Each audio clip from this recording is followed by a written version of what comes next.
নমস্কার, গল্পতীর্থ চ্যানেলে আপনাদের সকলকে স্বাগত। আশা করি আপনারা সকলেই ভালো আছেন। গল্প শুনতে সবাই ভালোবাসে, তাই আজ আমি অশোক আমার গল্প নিয়ে আপনাদের মাঝে হাজির হয়েছি। বাংলা সাহিত্যের মহান সাহিত্যিক তথা গল্পকারদের লেখা গল্পই এখানে শোনানো হয়। আজ আমরা শুনব প্রখ্যাত সাহিত্যিক শরদিন্দু বন্দ্যোপাধ্যায়ের লেখা পিছু পিছু চলে। শুরু হচ্ছে পিছু পিছু চলে।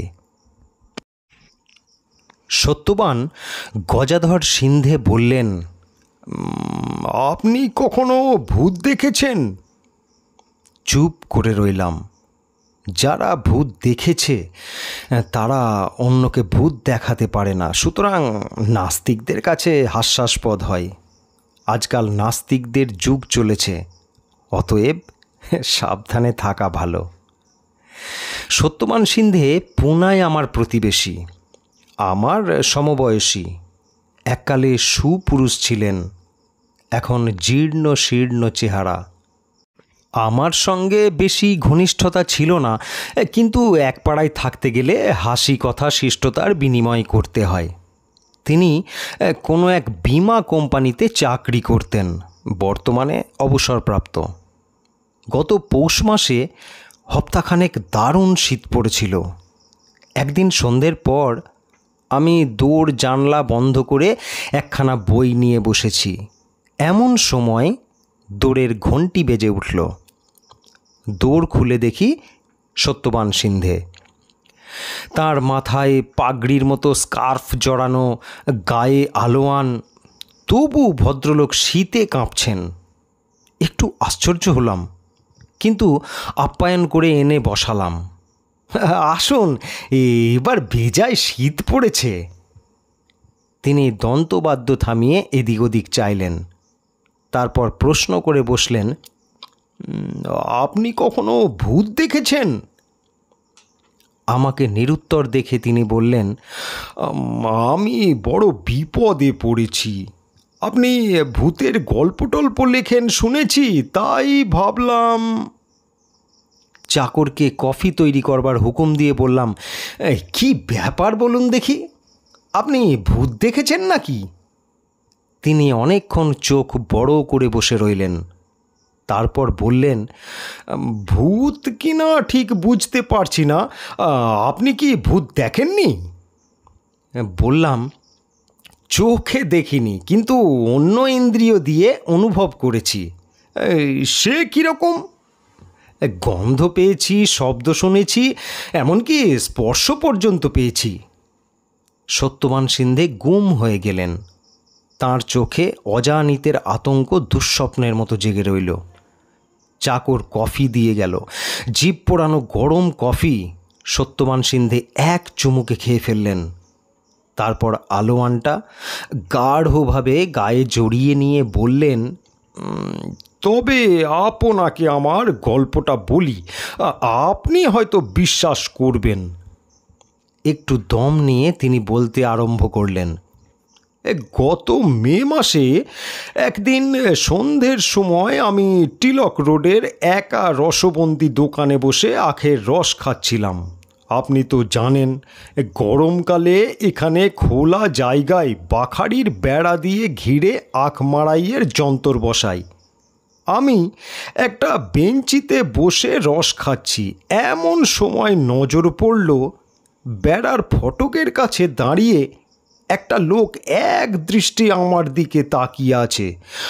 বুড়ো লোক, দিন দরিদ্র বেশ, মাথায় ঝাঁকড়া চুল, মুখে ঝাপকা ঝাপকা দাড়ি গোঁফ, চোখ দুটো জলজল করছে। প্রথমটা চিনতে পারিনি, তারপর। তিনি আবার চুপ করলেন। মুখ দেখে মনে হলো তার মনের মধ্যে একটা দ্বন্দ্ব চলছে। বললাম, তাহলে চেনা লোক? সিন্ধে কুণ্ঠিতভাবে বললেন, হ্যাঁ, 30 বছর আগে যখন নাগপুরে ছিলাম তখন অনন্ত বিষ্ণু মারাঠেকে চিনতাম, স্কুলে মাস্টারি করত। বললাম, তাহলে অনন্ত বিষ্ণু মারাঠে আপনার বন্ধু? তিনি চমকে উঠে বললেন, না না, বন্ধু নয়, তবে নাগপুরে এক পাড়ায় থাকতাম, যাওয়া আসা ছিল। তারপর যে কথাটা চাপবার চেষ্টা করছিলেন তা বেরিয়ে এলো। অনন্তার বউ সুমন্তা ছিল অপরূপ সুন্দরী। আমি তাকে নিয়ে সে আমার সঙ্গে ইলোপ করেছিল। যৌবনকালে সত্যবান সিন্ধে দেখছি গুণবান ব্যক্তি ছিলেন, এখন বিষ হারিয়ে ঢোঁড়া হয়েছেন, কিন্তু আমাকে এসব কথা বলছেন কেন? আমি বিদেশি তাই? বললাম, তারপর বলুন। সত্যবান বললেন, এই সুমন্তাকে নিয়ে নাগপুর থেকে নাসিকে পালিয়ে এসেছিলাম, সেখান থেকে বোম্বে। সুমন্তা কিন্তু বেশি দিন আমার কাছে রইল না, আর একজনের সঙ্গে আমাকে ছেড়ে গেল, আর তাকে দেখিনি। তারপর আমি কাজের সূত্রে নানা জায়গায় ঘুরে বেরিয়েছি, আহমেদনগর, সোলাপুর, ঔরঙ্গাবাদ। শেষে কাজে অবসর নিয়ে পুনায় এসে বসেছি। প্রশ্ন করলাম, এই 30 বছরের মধ্যে অনন্ত মারাঠের সঙ্গে আর দেখা হয়নি? তিনি বললেন, না, এই প্রথম। তাকে যখন চিনতে পারলাম তখন ভয় হলো। অনন্ত মারাঠে স্কুলের মাস্টার ছিল বটে, কিন্তু ভারী একরোখা লোক ছিল। রসবন্তিতে বসে রস খেতে খেতে আর চোখে তার দিকে তাকাতে লাগলাম। সে খানিকক্ষণ দাঁড়িয়ে থেকে আস্তে আস্তে চলে গেল। আর এক গেলাস রস খেলাম। বাইরে বেশ ঘোর ঘোর হয়ে এলো। তখন বাইরে এসে এদিক ওদিক তাকালাম। রাস্তায় তখন মোটর, অটোরিকশা, মানুষের ভিড়। অনন্ত মারাঠেকে দেখতে পেলাম না। তবু বাড়ির দিকে আস্তে আস্তে মাঝে মাঝে পিছু ফিরে চাইছি। কিছু দূর এসে দেখলাম অনন্ত মারাঠে আমার পিছু নিয়েছে। খুব কাছে আসেনি, লোকের ভিড়ের সঙ্গে মিশে আমাকে অনুসরণ করছে। অনন্তর মতলব বুঝলাম। সে আমার বাড়ির ঠিকানা জানতে চায়, বাড়িতে এসে হাঙ্গামা বাঁধাবে। বাড়িতে আমার বউ আছে, ছেলে মেয়ে আছে। রাস্তা দিয়ে একটা খালি অটোরিকশা যাচ্ছিল, টপ করে তাতে উঠে পড়লাম। চলে গেলাম একেবারে সম্ভাজি পার্ক। সেখানে একটা বেঞ্চিতে অন্ধকারে বসে রইলাম। তারপর ঘণ্টাখানেক পরে বাড়ি ফিরে এলাম। অনন্তকে আর দেখতে পেলাম না। অনন্ত মারাঠে বোধহয় কোনো কাজে নাগপুর থেকে পুনায় এসেছিল। তারপর হঠাৎ রসবন্তিতে আমাকে দেখতে পাই। 30 বছরে আমার চেহারা অনেক বদলে গেছে, তবু সে আমাকে চিনতে পেরেছিল। লোকটা ভয়ঙ্কর রাগী আর প্রতিহিংসা পরায়ণ। বললাম, বউ নিয়ে পালালে রাগ হবারই কথা। সিন্ধে বললেন, দেখুন, আমার দোষ ছিল সন্দেহ নেই, কিন্তু দোষ আমার একার নয়। অনন্তার বউটা ছিল, যাকে জ্যোতিষশাস্ত্রে বলে প্রবিকীর্ণ কামা বিকীর্ণ মন্মথা পুংশ্চলি। আপনি জ্যোতিষশাস্ত্র জানেন নাকি? জানি, আপনার কোষ্ঠী আছে, একদিন দেখব। যা হোক, তারপর 3 দিন আর বাড়ি থেকে বেরুলাম না। ভাবলাম 2-3 দিনের মধ্যেই অনন্ত কাজ সেরে নাগপুরে ফিরে যাবে। প্রথম যেদিন বেরুলাম সেদিন অনন্তকে দেখতে পেলাম না। তারপর দিন লক্ষ্মী রোডে গিয়েছি কিছু কেনাকাটার জন্যে। দেখি অনন্ত আমার পিছু নিয়েছে, তার হাতে একটা মোটা লাঠি। ভয় পেয়ে গেলাম, কি করি। একটা 7 নম্বর বাস রাস্তার ধারে এসে দাঁড়িয়েছিল। টুক করে তাতে উঠে পড়লাম। ভাগ্যক্রমে অনন্ত উঠবার আগেই বাস ছেড়ে দিল। 7 নম্বর বাস পুনা স্টেশনে যাই। আমি স্টেশনে নেমে শিবাজীনগরের টিকিট কিনে একটা লোকাল ট্রেনে উঠে বসলাম। 5 মিনিট পরে শিবাজীনগর স্টেশনে নেমে অটোরিকশা চড়ে বাড়ি ফিরে এলাম। অনন্ত আমাকে ধরতে পারল না। এরপর 7 দিন বাড়ি থেকে বেরোলাম না, কিন্তু বুড়ো বয়সে প্রত্যহ একটু ঘোরাফেরা দরকার, নইলে শরীর খারাপ হয়ে যায়। আমি ভোর 4টের সময় বেড়াতে বেরোতে আরম্ভ করলাম। সূর্যোদয়ের আগেই ফিরে আসি। অনন্তর দেখা নেই। কিন্তু শুধু প্রাতঃভ্রমণ করলেই তো চলে না, আমি গৃহস্থ মানুষ, বাজার হাটও করতে হয়। 7 দিন পরে বিকেলবেলা গুটি গুটি বেরুলাম। অনন্তর দেখা পেলাম না। ভাবলাম যাক, অনন্ত নাগপুরে ফিরে গেছে। তারপর গ্রীষ্ম গিয়ে বর্ষা এলো। আমি বাধা দিয়ে বললাম, একটা কথা বলুন, এটা ভূতের গল্প বলছেন না মানুষের গল্প? সত্যবান বললেন, তা আমি নিজেই জানি না। আরে শেষ পর্যন্ত শুনে আপনি বলুন। তিনি আবার আরম্ভ করলেন। বর্ষাও শেষ হয়ে এলো। আমি বেশ নিশ্চিন্ত হয়েছি। পুনার বৃষ্টি বোম্বের মতো নয়, ঝিরঝিরে বৃষ্টি, কদাচিৎ তোড়ে পাউস নামে। একদিন আমি ছাতা নিয়ে মন্ডাই গেছি শাকসবজি কিনতে। হঠাৎ তোড়ে বৃষ্টি নামলো। ছাতায় সে বৃষ্টি সামলায় না। আমি বাড়ি ফেরার পথে আটকা পড়ে গেলাম। একটা দোকানের ওলতলায় কয়েকজন লোক দাঁড়িয়েছিল। আমিও গিয়ে দাঁড়ালাম। তারপর সেই আকাশ ভাঙা বৃষ্টির মাঝখানে অনন্তর সঙ্গে মুখোমুখি দেখা। অনন্তও সেখানে দাঁড়িয়েছিল। অবশ্য ভয়ের বিশেষ কারণ ছিল না। এতগুলো লোকের মাঝখানে অনন্ত নিশ্চয়ই আমাকে খুন করতো না। কিন্তু তার চোখের চাউনি দেখে আমি ভয়ে দিশাহারা হয়ে গেলাম। সে আমার দিকে তাকিয়ে গলার মধ্যে গোঁ গোঁ শব্দ করছে। রাস্তার দিকে চেয়ে দেখলাম বৃষ্টি ভেদ করে 2টো ট্রাক রাস্তার দুদিক থেকে দৈত্যের মতো ছুটে আসছে। এই সুযোগ, ট্রাক দুটো এসে পড়বার আগেই আমি যদি রাস্তা পার হয়ে যেতে পারি, তাহলে অনন্ত অন্তত কিছুক্ষণের জন্যে আমার পিছু নিতে পারবে না। সেই ফাঁকে আমি পালাবো। রাস্তার ওপর দিয়ে জলের স্রোত বয়ে যাচ্ছে। তবু নেমে পড়লাম। ট্রাক দুটো এসে পড়েছে। আমি চট করে রাস্তা পার হয়ে গেলাম। তারপরই শুনতে পেলাম ট্রাকের ব্রেক কষার কড়কড় শব্দ। পিছন দিকে তাকিয়ে দেখি মাঝখানে রক্তারক্তি কাণ্ড। 2টো ট্রাকই দাঁড়িয়ে পড়েছে, আর তাদের মাঝখানে অনন্ত রক্তাক্ত দেহটা পড়ে আছে। আর একটা হাত ট্রাকের চাকার নিচে বিচ্ছিন্ন হয়ে ছিটকে পড়েছে। চারদিকে রক্তমাখা জলের স্রোত বয়ে যাচ্ছে। অনন্ত নিশ্চয়ই আমাকে অনুসরণ করেছিল। তারপর 2টো ট্রাক দুদিক থেকে এসে তাকে থেঁতলে দিয়েছে। ডান হাতটা বোধহয় চাকার নিচে পড়েছিল, কোনোই থেকে কেটে আলাদা হয়ে গেছে। চারদিক থেকে লোকজন হৈ হৈ করে ছুটে এলো। আমি আর সেখানে দাঁড়ালাম না। এরকম একটা বীভৎস দৃশ্য চোখে দেখলে মানুষের প্রাণে আঘাত লাগে।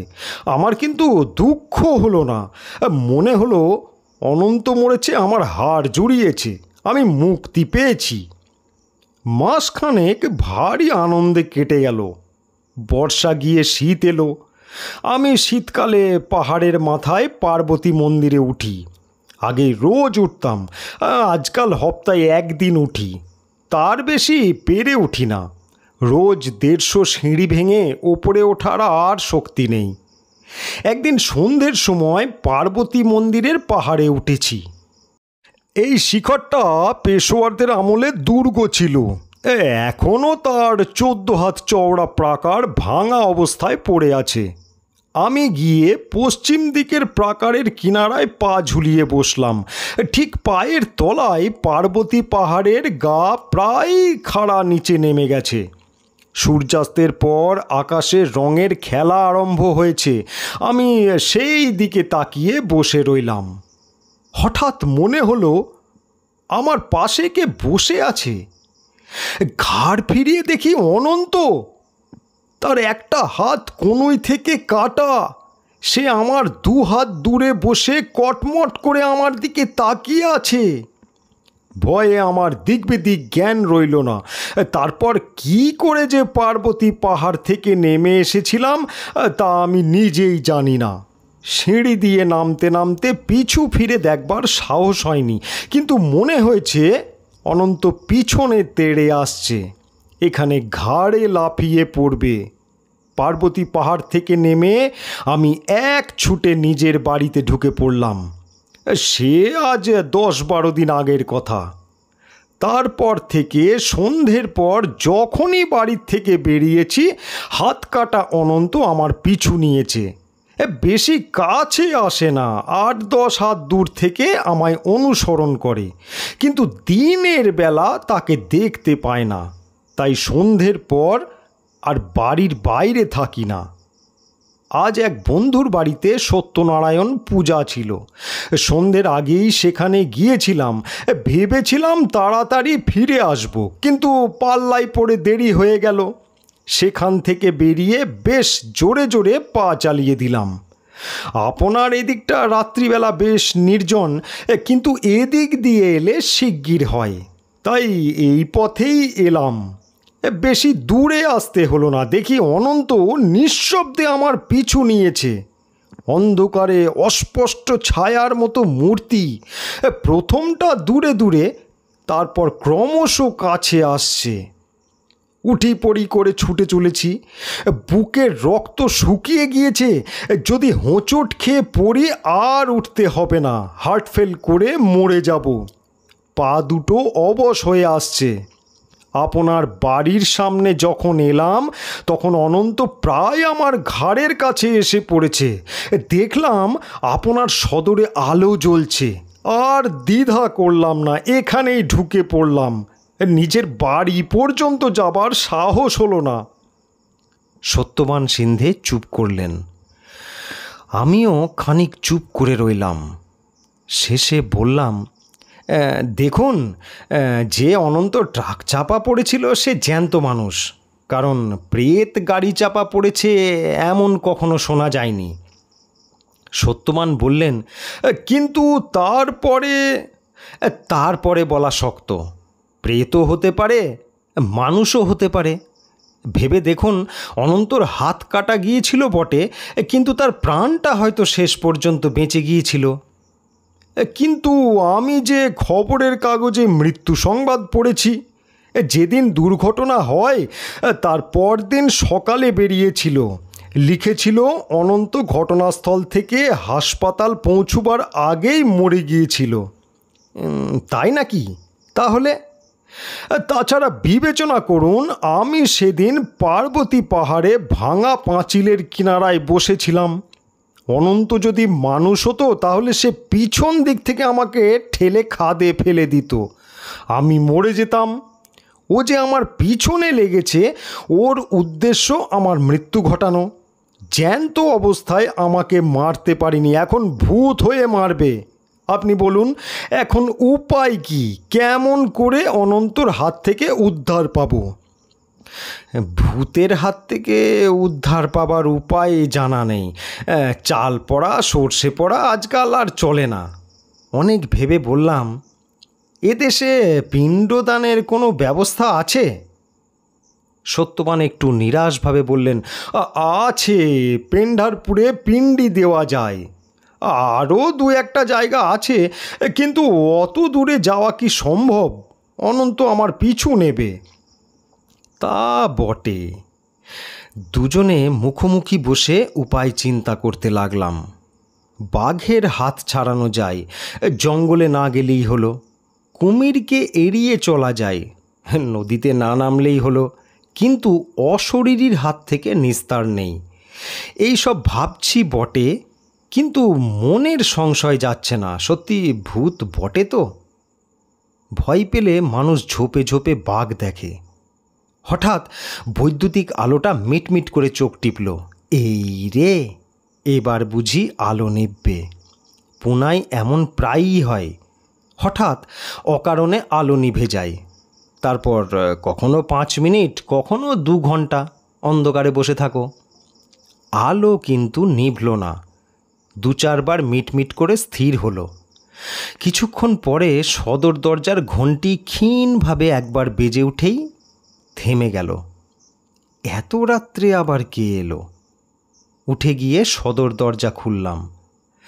সদর দরজার মাথায় আলো আছে।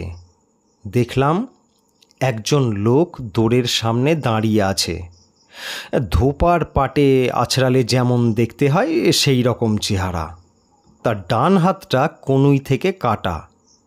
লোকটা ঝাঁকড়া ভুরুর তলা থেকে আমার দিকে তাকিয়ে আছে। আমার হৃদযন্ত্রটা ধড়ফড় করে উঠল। তারপর আলো নিভে গেল। আমি হাঁপিয়ে উঠে বললাম, কে? কিন্তু সাড়া পেলাম না। 2 মিনিট পরে আবার আলো জ্বলে উঠল। দেখলাম কেউ নেই, লোকটা চলে গেছে। সে রাত্রে সত্যবান সিন্ধেকে টর্চ হাতে নিয়ে বাড়ি পৌঁছে দিয়ে এসেছিলাম। এই কাহিনী লেখা শেষ করবার পর আজ খবর পেলাম সত্যবান সিন্ধে পেন্ডারপুর যাচ্ছিলেন, পথে হার্ট ফেল করে মারা গেছেন। শুনছিলেন গল্প পিছু পিছু চলে। গল্পটি যদি আপনাদের ভালো লেগে থাকে চ্যানেলটিকে অবশ্যই সাবস্ক্রাইব করে নেবেন, আর লাইক ও শেয়ার করতে ভুলবেন না। আর আজকের গল্পটি আপনাদের কেমন লাগলো কমেন্টে অবশ্যই জানাবেন। ধন্যবাদ।